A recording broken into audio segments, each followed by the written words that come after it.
Los homicidios son otra pandemia que la verdad es letal ante los mexicanos. Para hablar más sobre este tema, agradecemos que nos tome la llamada el director general del Observatorio Nacional Ciudadano, Francisco Rivas. Muy buenos días. ¿Qué tal, Citlali? ¿Qué tal, Jesús? Muy buenos días a ustedes, el auditorio. Comenzamos preguntándole cómo ha visto las acciones del gobierno federal en torno a esta cuarentena. Se supondría que todos pues estamos encerrados y podríamos decir, o la gran mayoría estamos encerrados y podríamos decir, pues baja la inseguridad, baja la violencia, pero esto no ha sido así. Efectivamente, esto no es así porque la lógica que sigue un grupo delictivo no es la lógica que seguimos los ciudadanos normales, que ante una crisis lo que hacemos es pues solidaridad con nuestros vecinos, con nuestras comunidades, el interés por apoyar a otros.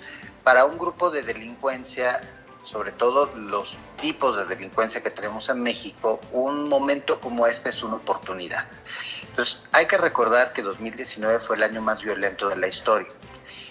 Nosotros llevamos mucho tiempo advirtiendo que esto iba a suceder y que si no se tomaban acciones correctivas, las cosas podían empeorar.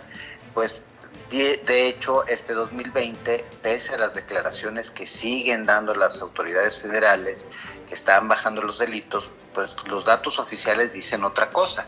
Marzo, según datos de la misma presidencia, fue el mes más violento de la historia y los primeros 5 días de este mes, pues acumularon más de 400 víctimas de homicidio. Estamos hablando de prácticamente por lo menos 90 víctimas de homicidio doloso al día, lo que si se mantiene, si se sostiene este nivel de crecimiento, abril rebasará a marzo como el mes más violento de la historia. Entonces, estamos lejos de encontrarnos en una situación de tranquilidad, pero esto se debe a varios motivos. El primero es, pues no hay una estrategia. Por más que nos digan que tiene una estrategia, pues la estrategia no está en documentos, sino está en hechos. Poner a la Guardia Nacional a lo largo del territorio no es una estrategia, debería ser parte de una estrategia. Lo malo es de que no hay nada más después de eso. O sea, no ha bastado sacar a algunos militares y combinarlos con la Policía Federal, que eso finalmente es la Guardia Nacional, y ponerla al frente de las operaciones. No, porque hay que sacarla ¿para qué? Okay. Sacarla para darle prioridad a qué delitos, en qué contextos, con cuáles mecanismos para poder frenar a la delincuencia. Y aquí está el segundo punto, que es la debilidad institucional. Nosotros advertimos, y se lo hicimos saber directamente al presidente, que eliminar la Policía Federal era muy mala decisión. Nosotros siempre estuvimos en contra de la creación de una Guardia Nacional, precisamente porque... ¿No se sabía para qué? Porque necesitábamos a la Policía Federal, y porque crear a una institución militarizada para atender la seguridad civil, pues la verdad nos preocupaba mucho. Pero más allá de eso, si el presidente quería formar su propia institución de seguridad, podía hacerlo sin desaparecer a la Policía Federal, por lo menos durante este sexenio, y luego ya extinguirla una vez que esté conformada la Guardia Nacional. Porque la Guardia Nacional hoy existe en el papel, pero no hay protocolos de actuación, pero no hay un sistema de formación, pero no hay una serie de insumos que permiten que esta sea una institución cohesa, que opera, que tiene la inteligencia suficiente, que tiene las capacidades suficientes para enfrentar los delitos. Tercero, pues a esta serie de deficiencias volteamos y encontramos un problema de recorte presupuestal que va precisamente en la lógica opuesta a lo que necesitamos. México es un país que el año pasado apenas gastó el 0.89% del Producto Interno Bruto en seguridad, justicia, el dinero que se le destina al Ejército y a la Marina para labores de seguridad, sistema penitenciario, derechos humanos, etc. Para ponerlo en contexto, Colombia lleva 10 años gastando, más de 10 años gastando el 5% de su Producto Interno Bruto. México, el momento en el que llegamos a gastar más fue en el sexenio de Calderón, en donde se gastó en promedio un 1.2% del Producto Interno Bruto. A lo largo del sexenio pasado se fue disminuyendo este gasto año con año, y en este sexenio la caída ha sido brutal, donde quienes son más afectados son precisamente estados y municipios. ¿Por qué es importante los recursos? Porque no tenemos ni suficientes policías, ni peritos, ni ministerios públicos, o sea, no tenemos suficientes operadores del sistema de seguridad y justicia, y los que tenemos, pues no los mandan a capacitar, porque si los mandan a capacitar no hay forma de que alguien esté en la calle o esté haciendo su trabajo. Les pagamos mal, los tratamos mal, les pedimos cargas imposibles de realizar, están mal equipados, con mala tecnología. La verdad, hay una crisis importantísima, sobre todo en el tema de procuración de justicia. Las procuradurías y fiscalías del país se encuentran colapsadas y no se está atendiendo. Insisto, el recorte presupuestal lo que hace es agravar esta crisis. Director, y en este sentido, pues la situación, como usted ya lo dice, se agrava, pero además se va a agravar por la crisis crisis económica por la que se está atravesando en el país, por la contingencia, por el coronavirus. Estamos viendo que pues varia gente pues está faltando a sus trabajos, la economía se está estancando, lo que va a producir también, o al menos se va a ver directamente en pues un incremento también en la violencia, porque la gente pues necesita comer.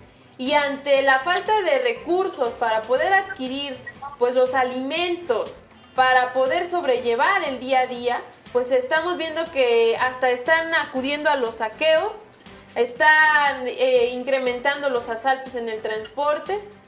Esto también se va a agravar en este sentido con este mes. Pues históricamente, cuando ha habido crisis económica, hay aumento de los delitos patrimoniales. Entonces, efectivamente, hoy, si nosotros volteamos a ver este 2020, contra los datos de 2019, lo que encontramos es que hay varios delitos de robo que habían venido bajando. Contrario a lo que sucede con homicidio, contrario a lo que sucede con feminicidio, con narcomenudeo, con violaciones que han crecido, que siguen creciendo en este 2020, los robos estaban bajando. Es muy probable que a partir del mes de mayo veamos un incremento sustancial en los robos, precisamente por eso que señalas, Citlali, que es una situación económica adversa donde no se han tomado ni una sola decisión para ayudar a las empresas. Y aquí sí es importante decirlo, el tema no es salvar a los empresarios, el tema es salvar los lugares de trabajo, el trabajo legal, bien remunerado. Y aquí también otro aspecto es que en la medida en la que esta crisis económica se agrave, ya tenemos una caída del peso, tenemos caída de los precios del petróleo, la recaudación va a estar sumamente afectada, porque ahorita lo dices, los negocios no están vendiendo, la gente en la calle no está comprando. O sea, hay una situación que es absolutamente crítica. Y una cosa más en la que esta pandemia puede afectar, es que hoy tenemos a las fuerzas de seguridad y justicia en las calles y en las oficinas, porque así debe ser, o sea, porque no hay forma de parar el aparato de justicia y de seguridad. Pues esa gente también se va a infectar. O sea, si nos dicen los expertos epidemiólogos que este virus tiene una capacidad de infección de aproximadamente el 80%, es poco probable que policías, peritos, ministerios públicos, jueces, custodios no se vayan a contagiar. Ahora, imaginemos que se contagia nada más la tercera parte de los integrantes de seguridad. ¿Qué va a pasar con un 30% menos de policías en las calles? O sea, sí tenemos que pensar, y lo malo es que no hay nada en el panorama que esté teniendo en consideración toda esta serie de recomendaciones que se le han advertido al gobierno federal y que el gobierno federal decidió no atender, no escuchar y no tener ningún tipo de previsión. Viven en una ingenuidad absoluta que se puede resolver nada más porque creen que se puede resolver. Finalmente, Francisco Rivas, un comentario en torno a cómo quedan las personas a merced, en torno a esta crisis económica, a merced de los grupos criminales, grupos delictivos que ya se encuentran formados y que se van a estar pues engordando, se van a estar sumando. Y a eso le agregaríamos, director, que bueno, el gobierno federal, usted ya lo acaba de mencionar, es oídos sordos ante las recomendaciones que bien ustedes hacían desde los periodos de campaña en cuanto a la fallida estrategia de seguridad, ahora con el recorte presupuestal, y a eso le sumamos que prefiere entablar lazos con el crimen organizado, como lo acabamos de ver hace unas semanas en Sinaloa, en lugar de atender a las víctimas o en lugar de proteger a la ciudadanía. Pues yo cerraría precisamente con ese tema. Es muy lamentable que el gobierno federal le ha dado mucho más espacio, relevancia y atención a los grupos de delincuencia organizada. Ha tenido palabras mucho más amables con los grupos de delincuencia organizada que con las víctimas. A lo largo de la campaña y luego ya como presidente electo y hoy como presidente, López Obrador ha mandado mensajes que no ayudan a la implementación y aplicación cabal de la ley. El decir que los delincuentes también son pueblo bueno, que son víctimas de un modelo económico, que los abrazos y no los balazos, o el establecer una cita para ir a ver a la mamá del Chapo, pues sí manda una muy mala señal cuando el presidente no se ha sentado una sola vez a hablar con los policías federales a los cuales extinguieron la institución y que no estaban de acuerdo en pasarse a la Guardia Nacional porque les iban a bajar prestaciones, salarios, condiciones laborales, etcétera.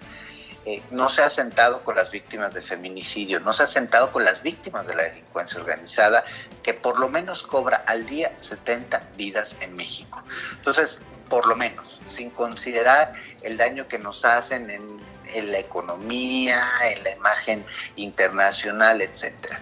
Sí es muy lamentable. Yo los invito a que lean el artículo que publicamos el día de ayer en Expansión precisamente sobre este tema, porque todos los gobiernos siempre están a tiempo de ratificar acciones.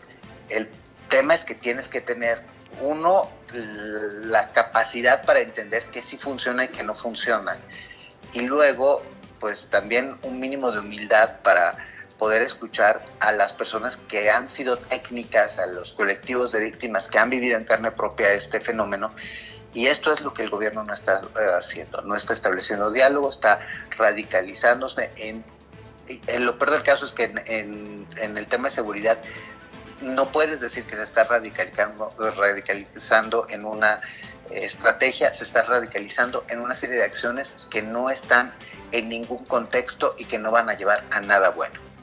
Bueno, director general del Observatorio Nacional Ciudadano, Francisco Rivas, gracias por estas palabras. Efectivamente, en el artículo que nos acaba de recomendar, ahí se hacen unas propuestas interesantes sobre todo y que bueno, no son nuevas, ¿no? Ya usted ya lo mencionó, se hicieron desde mucho tiempo atrás y que bueno, pues hemos visto que simplemente pues se quedan en el aire porque no las aterrizan o no las toma el gobierno federal. Muchas gracias, director del Observatorio Nacional Ciudadano, Francisco Rivas. Sabe que tiene los micrófonos de Canal 6 abiertos porque estaremos hablando al pasar esta contingencia, pues a ver los índices de violencia que bueno, usted ya los adelanta y van a ser tétricos en un futuro. Efectivamente. Muchas gracias a ustedes y al auditorio. Muy buenos días.